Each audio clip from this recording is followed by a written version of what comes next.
जय श्री कृष्ण प्यारे साथियों। श्रीमद् भगवद गीता अध्याय 16 श्लोक संख्या 21। त्रिविधम नरकस्येदं द्वारं नाशनमात्मनः कामः क्रोधः तथा लोभः तस्मात् एतत्त्रयं त्यजेत्। भाई और बहनों, भगवद गीता का ये श्लोक बहुत ही शानदार श्लोकों में से एक है।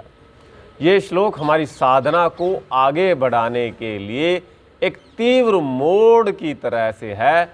जैसे एक तेज घुमाव हमारे जीवन में आ जाता है, उसी प्रकार से ये श्लोक है।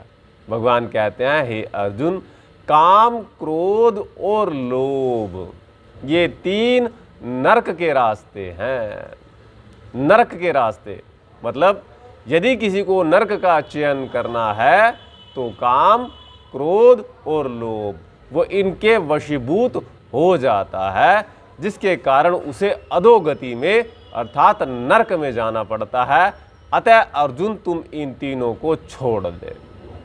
साथियों, श्रीमद् रामचरितमानस में भी तुलसी बाबा इसी बात को कहते हैं, काम, क्रोध और लोभ सब नाथ नरक के पंथ। तो साथियों, क्या है ऐसा इस काम, क्रोध और लोभ में? जरा चिंतन करें, विचार करें।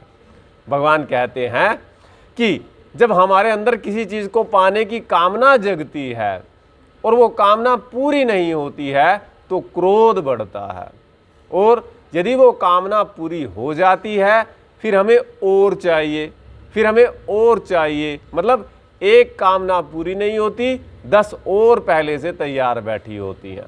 अतः लोभ बढ़ता है। और साथियों, लोभ पाप का बाप है।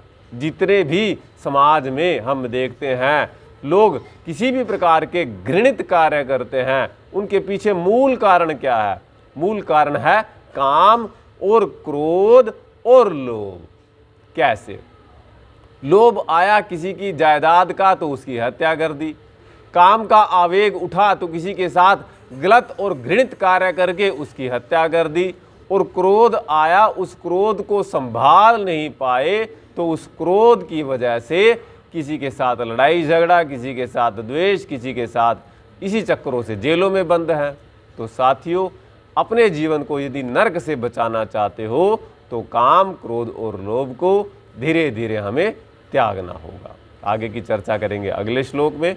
आपसे निवेदन, योगी जितेंद्र के नाम से और जागरण टीवी शिकागो के नाम से आप हमारे पेज को सब्सक्राइब करें, वीडियो को शेयर करें। धन्यवाद।